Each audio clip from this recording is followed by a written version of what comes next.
Bonjour, mesdames et messieurs. I want to show you what I think is the best camera in the world for taking cityscape and landscape. It's the FUJI GFX 100S. Now, warning, I am not being sponsored by Fuji, and I wish I was. If you're working for Fuji, please contact me to sponsor me. This I paid out of my money, and I think it's one of the best camera, if not the best camera in the world for landscape and cityscape. It's a 100 million pixel camera, medium format, 102 million to be exact. It's a medium format camera. It's got in-body stabilization. And to put it to the test, we're here in Paris. I'm going to be shooting so many photos along the Seine River, golden hour, sunset, blue hour. And I'm going to do everything by hand because I want to test the in-body stabilization. I'm not taking a tripod. I'm going to be on this little thing here, and we're going to run through Paris because we have an amazing night tonight, which is not often, and we're going to take a whole bunch of photos and see how amazing these raw files are. But I'm also going to give you some of these raw files that you can even use for your own home. You can print them at home. You can make huge prints. I mean, it's the best prints in the world. I will sell this print for thousands of dollars in galleries, and I'm going to offer 3 photos for you for free if you click the link below so you can see for yourself the quality. I'm going to show you how I retouch them. So let's do this. Follow me in Paris and let's take some amazing photos.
All right, mesdames et messieurs, so we're back after this incredible ride.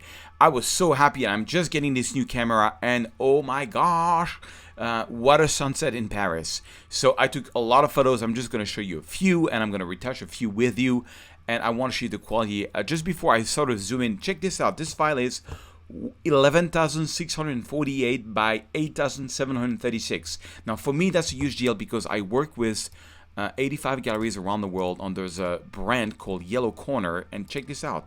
I mean, look at the quality. You can like almost see the smile on people's faces like a kilometer away. It's unbelievable. I have never seen anything like it, and the quality of the color science is amazing. You'll see this in a minute. So I'm going to open the shadows. I'm going to bring down the highlights, and there's no noise in the shadow, nothing. It's incredible. Then, you know, if you follow my YouTube channel, if you don't, please subscribe to my YouTube channel so you can, I do regular tutorials like this almost every week. So I'm going to hold on the Option key. I'm going to take my black slider and I'm going to move it left until I got about 2-3% of pure black. Okay, good. I'm happy with that because, you know, I love pure black in a photo. Then I'm going to hold on the Option key and I'm going to go right. And I am going to go to the threshold. You see here, what you see here in white is completely blown away. So I want to go back to that, maybe add a bit of contrast. And usually at this point, this is when I start adjusting the white balance. So on this one, I just want to add a bit of more magenta because I love the look that it does. But one thing you should know that is really cool about Lightroom and cameras in general, that if you go here in the profile section, you can go to camera matching, and camera matching is amazing because they give you really cool profile. Now, I'm a huge fan of shooting medium format camera but with film. I have a 500 Hasselblad 500 CW, which is a medium format camera, and I have a Mamiya 7 II, which I shoot a lot of landscape with. And I use there's a film that I use a lot called Velvia. And believe it or not, they have a FUJI Lut, which is very magenta. I'm a very magenta person. So where is this Lut? You will see it's here. No, sorry, classic. Look at this. They have like bleach bypass, which is like Saving Private Ryan kind of look. They have where is my LUT? Provia. Provia is, so you've got Provia and Velvia. So Velvia is, look at this, Provia and Velvia. It's just gonna make the colors really pop. Now when I use Velvia, then I don't use so much magenta, but I just love that little color tint that it gives for sunset. Is really cool. And because Velvia is a film that's very magenta. This is where this old magenta thing started from. Is from the film days. And I just love it. And so if you're using a RAW file that's not a Fuji file, you'll get, you click here and you go to camera matching, and in the camera matching section here, you will find the profile that Sony or Nikon or Canon built for you. Now Fuji are honestly the best. I'm really in love. Okay, texture, I'm gonna add a bit of texture to the photo, a little bit of minus clarity, because I don't like what clarity does on landscape. I really don't. I usually take it a bit out to give more natural look. Now, with my galleries, I work with a 16.9 format, and so I'm gonna crop this, and I think I want to do 1/3 of water and 2/3 of sky, or maybe not. Maybe we'll just put it in the middle for once. Yeah. It's just, I don't like this spot here, so I'm just gonna go here like that. I'm just gonna, yeah, it's a bit centered, but you know what? I love it. Okay, I think I'm gonna use some local tools to make things a bit better. I'm gonna click here, double click on effect. So this is a gradient. On that gradient, I'm gonna add a bit of blue and a bit of exposure. I'm gonna lower the exposure here a little bit. And then with the same value, I'm gonna do the bottom of the photo here. Just and make it straight if possible, just to focus people's attention in the center of the photo. Maybe make it a bit brighter. And I'm gonna take, and I have not even touched up the vibrance and saturation. It's still very vibrant because that LUT is so vibrant. And it was a very vibrant night. It was crazy. I mean, you've seen the behind the scene. Then I'm gonna use a little brush here, a little brush, and double click on effect. And I'm gonna add a bit of exposure. Now, when you use a brush, make sure that you feather the 100% and your flow intensities in the 70s. And I'm just gonna relight just a little bit here and here because I find it's a bit dark. And I love this shot. I really love it. Backslash key. This is the before and this is the after. Incredible shot. I mean, look at the details. Look at the details. It's crazy. Now, great news. I'm going to give you this photo and two other ones, including the last photo, which is from far the nicest, to download so you can see the quality of the RAW files for yourself. Again, I'm not being sponsored by Fuji, and if you do work for Fuji, please contact me immediately. But you can follow along, do the same retouching or your own retouching. You can even print them out. If you print them, you will get the best print that this planet can provide. 102 million pixels. It's going to blow people's mind if they come to your home. This is all free for you. All I'm asking you is not to resell this. This is just for training purposes or your personal use. You can also post it on social media and follow along with instruction. Tag me as a photographer. And if you want to boost your Instagram a little bit, post it as a story and show me your retouching. Tag me at @photosurge. Therefore, I can see it on my story and I will republish it to 122,000 people. So that's just a little game I'm making for you. Now, the best one is at the end, so stay until the end. Now, usually, when I always shoot manual. So I shoot manual, so whatever settings I have now, which is 100 per second, 6.4, ISO 160, was supposed to be ISO 100. I'm going to try to keep it as much as possible. So for the next photo, I'm just going to press Command-Shift-C, and I'm going to make sure everything is checked except brush. I don't want to copy brush, but that means everything that we've done so far, I'm going to copy it, including the crop, because I'm working from my galleries right now, and I want everything to be 16:9. I'm going to go to the next photo, and I'm going to press Command-V, and wait for it, and it's going to basically copy and paste all the retouching that we've done, including the profile, okay? Now, this one is too strong, it's too blue, so first of all, I'm going to hold on the Option key, and check out my blacks. So yeah, my black's a little too strong. I like to get about 1-2%. That was a little too strong, so I'm going to back it down. I'm going to check my white, and I'm going to go until it blows away, which is here, and I'm going to back it down. So yeah, I'm making it way brighter. And Yeah, I think, I think it's even too saturated. I mean, I even didn't use vibrance and saturation. I'm going to lower the vibrance a tad. But I love it. You see how fast it goes when you work in manual? You can just copy and paste what you did. The only thing you cannot do is copy and paste a brush. I'm going to take a brush and I'm going to relight a little bit here as a Musée d'Orsay. And I think it's probably one of the best Musée d'Orsay photo I ever took. I got so lucky to get such a great, great sunset, for my first test of the Fuji. Okay, and then now really quick, this one is the Eiffel Tower one. I wanted to show you also. I want to show you this photo here first, just to show you. Let me reset it, and I'm going to copy and paste what we just did here. I'm going to take the crop tool, and I'm just going to reset this. I shouldn't have copied the crop tool for that. And then I'm going to check my black point as usual, holding on the Option key. It's too strong. And then yeah, I'm liking this.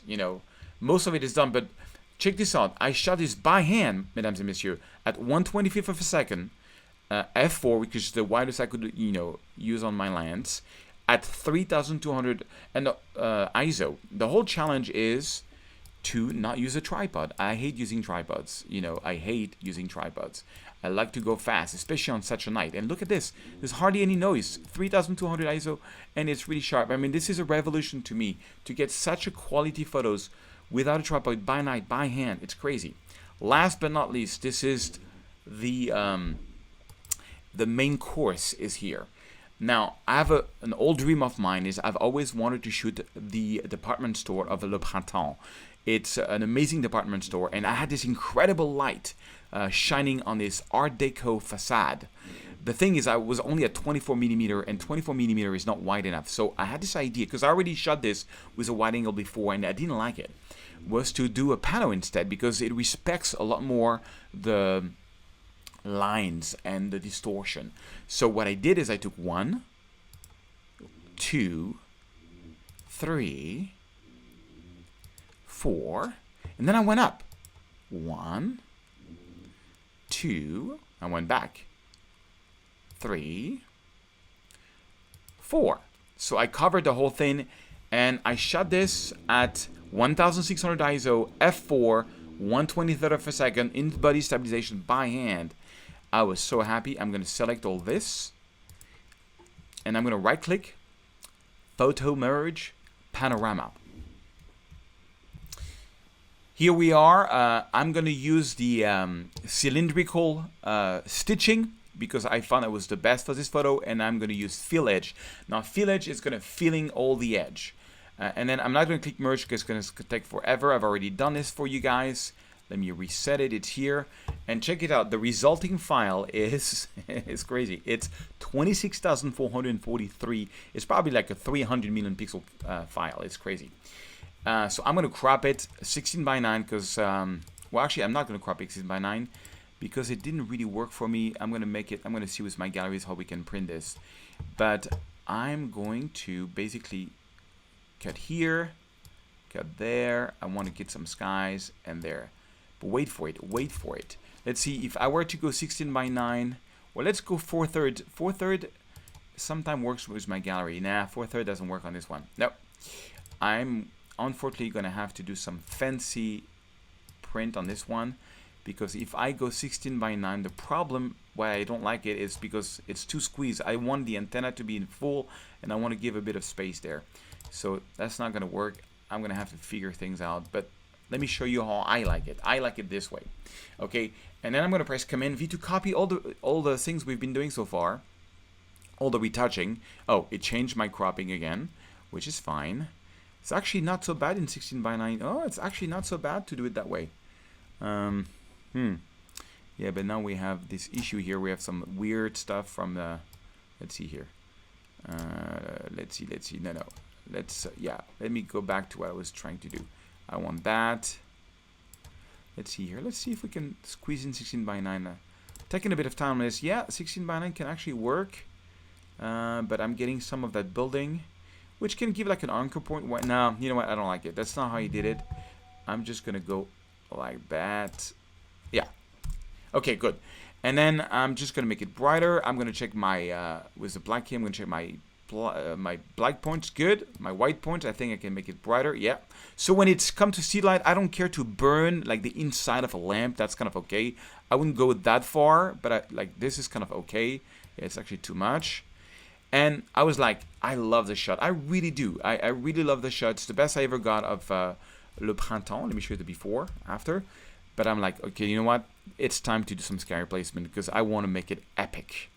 So the problem is that it's a huge resolution photo, right? It's like 200 million pixels. So you need like incredible skies. Well, I just came out with my Florida sky collection, which is 50 million pixel skies shot on the medium format with the GFX 50R.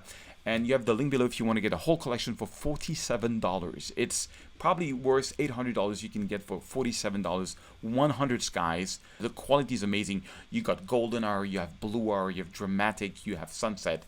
And I'm going to show you, I'm just going to do a really quick sky replacement here in Photoshop. Okay, so it took a while to load because it's such a huge file. So what I'm going to do, and if you don't have a very fast computer, like I'm on my MacBook Pro right now, it's a little hard. I'm going to go to image size, and you see it's 20,000 pixel wide. I'm going to make it 9,000 just because I want this tutorial to go fast. And but for my galleries, I will redo this on my Mac Pro, and I'll do it at 21,000 pixel because it's going to be crazy, and that's going to make it smaller, but it's still 9,000 pixel, which is still like super big. It's just a little trick. Okay, just really fast, I'm going to go to Edit, Sky Replacement, and this is one of my Florida sky. That's the one I'm going to give you, so you can see the quality of it. And check this out. So by default, it always uses the last one that you use. So if you want to use the sky that you can download from the link below, and by the way, to download the raw files, all you have to do is put in your first name, last name. Make sure you put in the right email. You're going to create an account on photosearch.com, and there is going to be your sky and the raw files that I'm giving you for free. You can download. It's going to get you on my daily newsletter. I have an amazing daily newsletter with so many cool discounts and free tips that you can get, and voila. So basically the way it works is you click here, and if you want to add one of your own sky, one of my sky, you see I have already added 3. I mean, I love how fast Photoshop can switch. I mean, these are like medium format sky. Look how fast you can switch them. And just so you know, the medium format sky works on any cameras. You know, it's not because they're huge that they won't work on your photo. It's just they will give you an incredible quality. So to add one, you just click here on plus, and wherever you've located the file, you just click on it, and it's going to be there in Photoshop forever for you to use. And voila. And that's all I did. And then I just quit Photoshop. I just, close and save it, of course, and it's going to bring it back into Lightroom. So we're back in Lightroom. I just want to do a little gradient here on the sky just to make it a little darker here on top, just a tad, maybe not that much, just a tad. And maybe, I don't know, I feel like I want to take a brush, same one, a bit of exposure, like 0.74, making sure the flow and density in the 70s is very important, otherwise people are going to see. I just want to make this shine a little more, because that's the star of the photo. Look at this facade, this Art Deco facade. Shift Tab, L to make it black, and that's the final result. Again, I'm giving you all the raw files, all 8 raw files to create this photo with the sky that goes with it. This is one of my best photos I ever took of Paris. So is the FUJI GFX 100S the best camera in the world? As far as I'm concerned, for landscape and cityscape, I want to say, as far as I've not tried all the cameras, but it's from far the best I've ever had. I am not returning it. I'm keeping it, and I'm loving it. Voila. Hope you enjoyed this tutorial. See you in the next one.